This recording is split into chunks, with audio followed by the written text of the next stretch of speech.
How did you get started in dance? I got started in dance because my little sister is 2.5 years younger than me, and she was born. And I had an older brother, and I was in the middle, and I was the crazy child. And apparently I used to jump on my baby sister. And my mom was like, getting you out of the house, you're driving me nuts. So she just put me in an afternoon activity, and that happened to be ballet.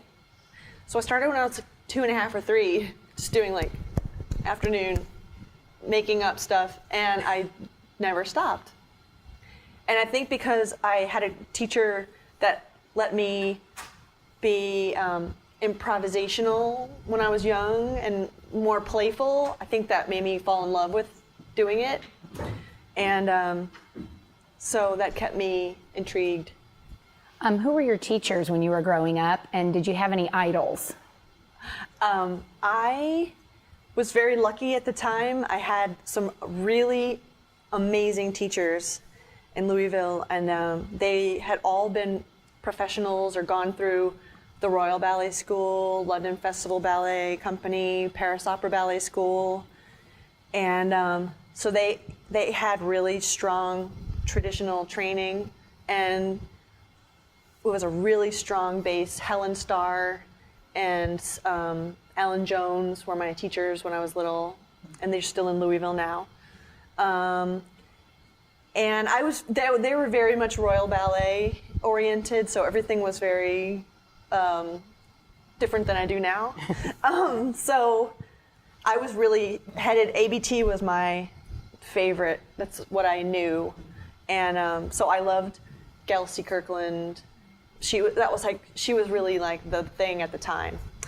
And but we had a lot of guest teachers come from ABT, Ted Kivett and Karina Brock, and all these great people would come and teach us in the summer. But then I had a teacher that studied with Maggie Black, who was a very esteemed ballet teacher, but she teaches very square, very academic things, but she helps you stay very healthy. She teaches you how to use your body healthy. And so my teacher instilled that in me from a really young age. And that was really beneficial because I've only had one injury my whole career that's kept me out. So been really lucky. But this teacher in particular said, I think you have sort of a Balanchine look, and maybe you should try out for School of American Ballet, which I thought at the time was the School of American Ballet Theater. So I was like, yes. So then I realized, I was like, oh, it's very different. But I did get a scholarship there, and when I was 14 for the summer, and then they asked me to stay for the year, and when I was 15, I moved to New York by myself and finished high school and finished ballet school, and I joined New York City Ballet Company as a corps member when I was 18 after I finished high school. So, but as soon as I got to New York and saw the company do, actually, strangely, Agon was the first thing I was really struck with the aesthetic of Balanchine, with that ballet in particular, and how simple and spare it was without decoration, but how potent and strong and sexy and glamorous it was at the same time. Couldn't quite get my mind around it, and I was like, I have to understand what that is. So as soon as I got in the company, I actually started learning those kind of ballets, and been doing them for a long time now. So that was my first love was those kind of ballets. And aside from Gelsey, did you have any other idols? Well, in New York City Ballet, I loved Heather Watts. I loved her physicality. And she also had scoliosis, like I have. I have a curvature in my spine, and I had to wear a brace and do a lot of treatment for that. So knowing that she was a principal dancer and she had a crooked spine, and I thought she was very beautiful, helped me think that I could actually be like that too. So, and she actually is still a friend of mine, and she's still very supportive of me, and she's kind of like a big sister in a strange way, but yeah. How old were you when they discovered you had scoliosis, and what type of therapies or treatments did they? Okay. My teacher, I pulled a hamstring when I was like 12, and they sent me to an orthopedist, and the orthopedist had me do this like bend over thing, and they saw this hump in my back, and I had 2 humps in my back. So they were like, "You have scoliosis." And they took an x-ray of my spine, and it looked like a question mark. It actually looked like an S, so because it was 2. So they sent me to a specialist in Louisville, and there was a fantastic doctor for scoliosis in Louisville. Strangely, I had great teachers and a great doctor. And so he wanted to put me in a treatment which was traction. So I went into the hospital, and I laid in a bed with a head harness on and leather straps to my hips, and I laid straight with weights pulling my head for a week at a time. Torture. Total medieval torture. I don't think they do this anymore. But I grew 1.5 inches in a week, and after the treatment, being in that traction for a week, they put me in traction again in the casting room, and they put plaster cast all over me. And so I had plaster cast, and they cut a hole so I could breathe. And then I went home, and I had 15 pounds of plaster on me. And I spent a month in that. And my teachers were like, "You're doing so well at ballet, and it's the summer, and we don't want you to stop coming. So come and do whatever you can." And I was like, "Really? Are you serious?" So I had the cast came to here, and I could do my pliés. And sometimes when the cast got really broken in, I could do a little bit bigger plie. But I could only really lift my legs. Like, I couldn't really go to the back. But everything I did with the best I could do with what I could do. And it was 15 pounds, and I got really strong. And then after a month, I went back to the hospital, and they took the cast off, and I went back in traction. And then I did another cast. I did that 5 times. And then at the end of like a 6-month period, they had molded a Milwaukee brace for me, which was a plastic corset that I would wear, and had 1 rod in the front, 2 rods in the back, and a pad here to push my back into a straight place. And I would Velcro it locked, and I would go to school, and I looked like that girl in 16 Candles. That's exactly the brace I had. And I lived in that thing for like 4 years, and I slept in it at night. I went to school, and I could take it off to take ballet. So of course I took extra ballet classes so I could be out of it. And it really helped me keep my spine from getting too extreme. And I'm really grateful I did all that and went through that terrible time, because I've built a good structure for myself. So it was a nightmare, but it helped shape me, my character, because it was not easy to be like the weird kid in school, and to feel uncomfortable, and to feel ugly, and like I couldn't do what I love to do the most. But then when I could do it again, I was so happy I could almost fly. So to have that taken away and then get it back really taught me how much I loved it. How did you get into SAB? You said you got a scholarship when you were 14. Mm-hmm. My teachers for the summer. My teachers found out there was an audition at Cincinnati, the conservatory in Cincinnati, and Suzanne Farrell was giving the audition, and there must have been 300 kids. And luckily, I caught her eye, and I got a scholarship. And then you went the first summer? I went the first summer, and they asked me to stay, but I was just going to start high school, and my mom was kind of like grappling with am I gonna have to let you leave home at this age? So I spent a year basically teaching myself how to take mass transit, and I went from parochial school to public school, so I started leaving the neighborhood and going downtown to the big city part of Louisville, and getting around town by myself, and being a little bit of an adult as a freshman.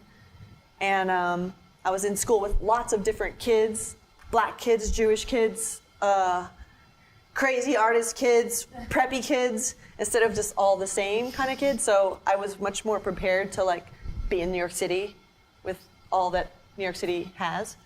So having that year of rehearsal for life was really good. And then what was your experience once you got to SAB year-round? I went to PCS. It was a sophomore, junior, and senior. And basically all I did was school and ballet. And I had no interest in guys, partying, or anything. I just was like,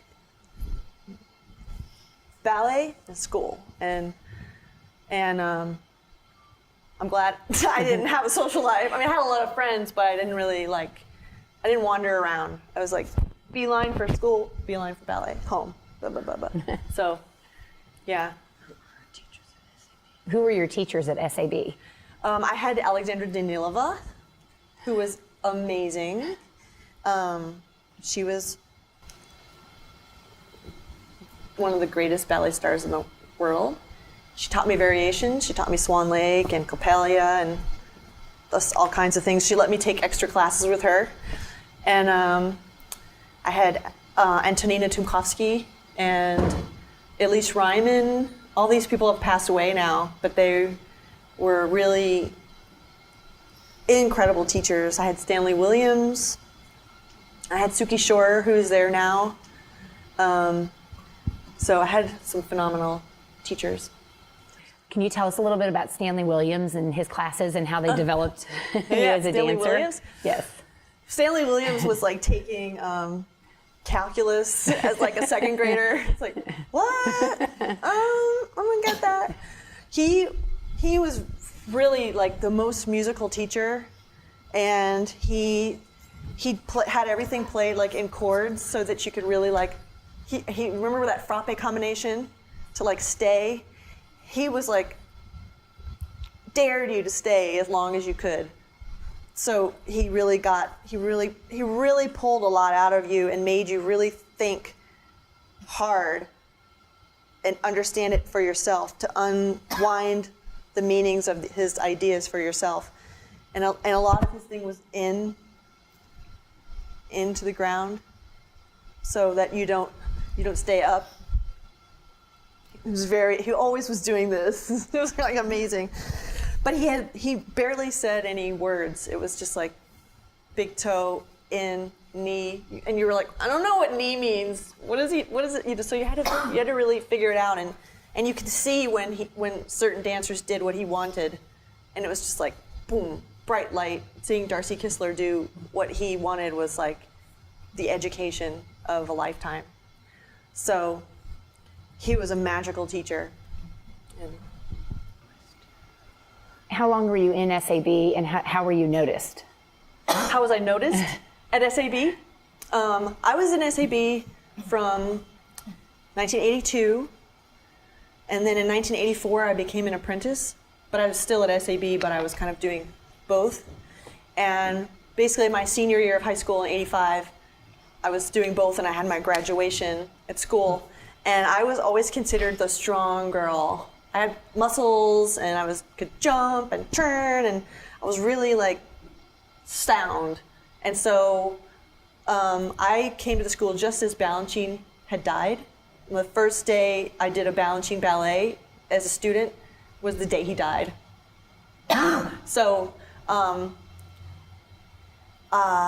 Peter Martins took over the New York City Ballet, and he really wanted people he can count on, and he felt he could count on me technically, so he put me in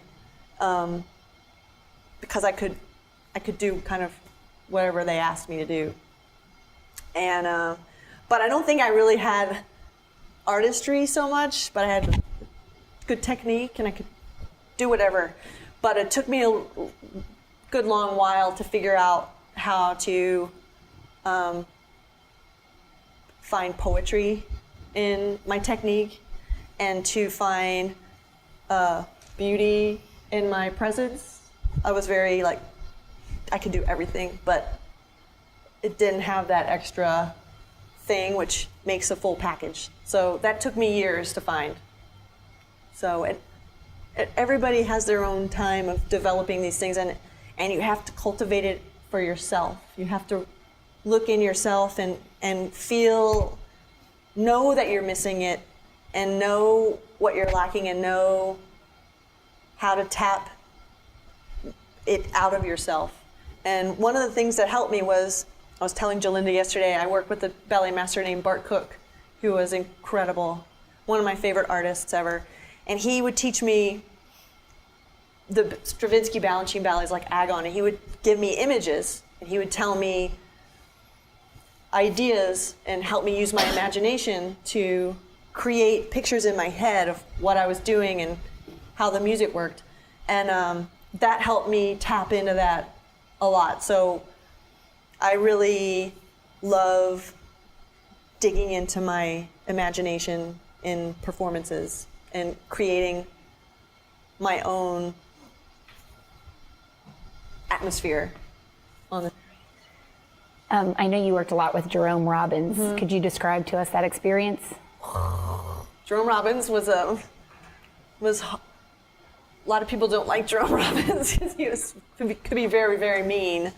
But I started working with him when he was a little bit older, and I could make him laugh a lot, so he liked me a lot. Because I calmed him down. I didn't provoke anger in him. And he also liked me because I could kind of do whatever he needed. So he taught me a lot of his ballets, and he actually taught me this ballet called The Cage, where I have to be an insect and I get born, and it's very modern, and it's very like, so it's very like, so it's very different. And I learned that as a young dancer, and Heather Watts had done it previously and was amazing, like really amazing. And it became one of my favorite roles, and I'm gonna do it in 2 weeks in New York. And it really showed me a part of myself where I could be really ugly, and that could be so beautiful. And that I didn't have to be precious about things, that I could really just feel things. And he opened up a modern, contemporary side of me where I could create like really dramatic lines with my body, and it's very angular, and I could display that in my body because I have this crooked spine. So I could like play with something that was maybe a deficiency. I could make it something very special. And so he helped show me what was special in me. Can you tell us a little bit about his personality? Why was he angry, and why did some people not like him? You have to read the book. He has a long history of personal stories. I tell you, there is a fantastic book about him, and I think it's called Somewhere, or so. It's amazing, and it's a really fun read, and you really find out about him as a man, and I recommend it. It's a fun book to read. He was a perfectionist, and he was very insecure, and he would take it out on people. But he also wanted to find the real person in the body, because he wanted you to dance from who you are, and he wanted you to be honestly you. He didn't want you to be, a picture. He wanted you to be a human being on stage, or he wanted you to find your raw energy whatever the piece was. So his provoking and poking at people's personality helped bring that out, no matter how uncomfortable it was sometimes. But it was important to him to really get a raw person with a soul. What's it like to have Peter Mertens as a director, and what's it like to work with him as a choreographer? I haven't worked with him as a choreographer in many, many years. He is very, I'm 45, you guys. Can you believe that? But he likes younger dancers. So when I think the last time I worked with him, I was like 28. So once you get to a certain age, he's like, I got a new crew to like build up. So that's totally fine with me because I work with other choreographers, and he makes that possible for me. But he's very interested in the young dancers and helping them like find out who they are and seeing what they can do, and that's Balanchine was very much like that too, from what I hear. So he's my boss, and he teaches me class, and he coaches me in the Balanchine ballets, but I don't see him a whole lot, so which is fine. What is class with Peter Mertens like? Oh, it's not as fun as my class. He's really, he never like says good ever. It's very, it has to be exact, like what he wants, exact. And nobody can do it exact. So, and he does things that aren't, sometimes they're not ballet steps, they're some other kind of, maybe he's trying a choreographic thing out, but it's like, let's just do ballet, you know? So it's different. It's really, really challenging. And sometimes it makes going into a really difficult ballet easy to do after you take a class like that. So, which roles in the Balanchine repertoire do you find challenging? Challenging? Yeah, or most challenging?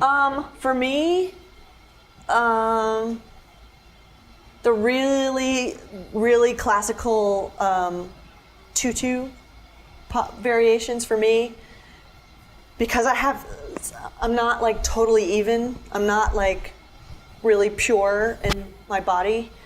So theme and variations was really hard for me to do. And certain other things, it depends on the time that I started doing them. Like some of these things I started doing later.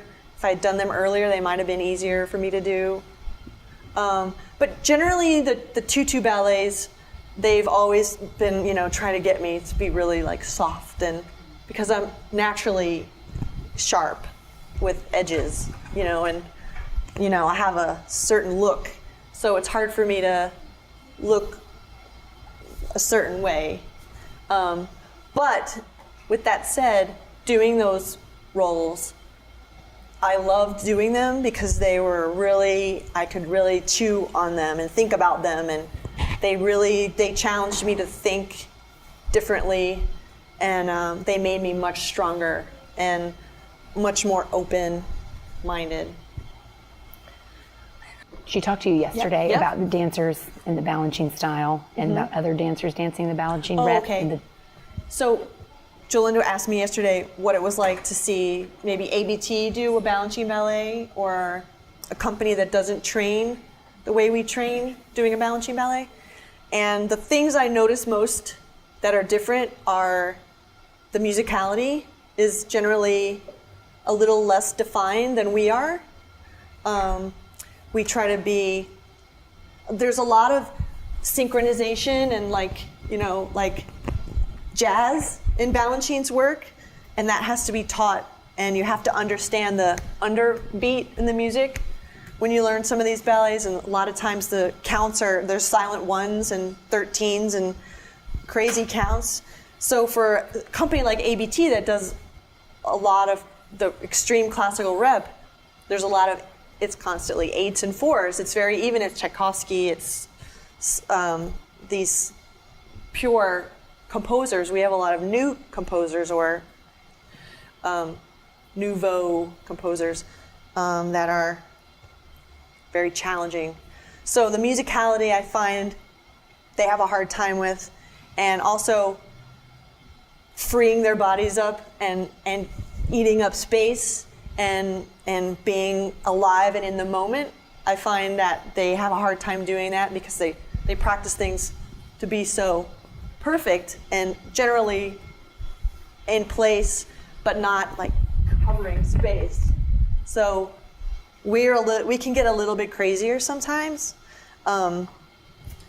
than people in other companies realize. You can get a little bit on the edge. Balanchine wanted always a little bit farther, travel a little bit more, or a lot more, make that bigger, jump a little higher, get there faster. Everything kind of has an ER with us, except for the word small. We don't get smaller. Everything's exponential a little bit more. In closing, we'd like you to tell us a little bit about your working with Willie Berman and how he has helped shape you and what you've learned.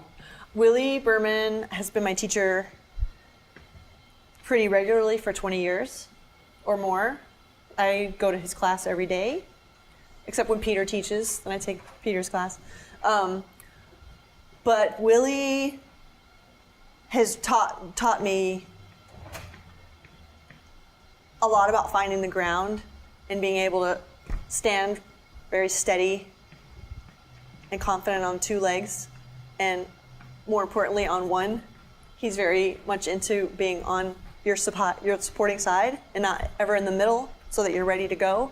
He was in New York City Ballet, and he teaches things with a lot of speed, as Balanchine's choreography has very often in it.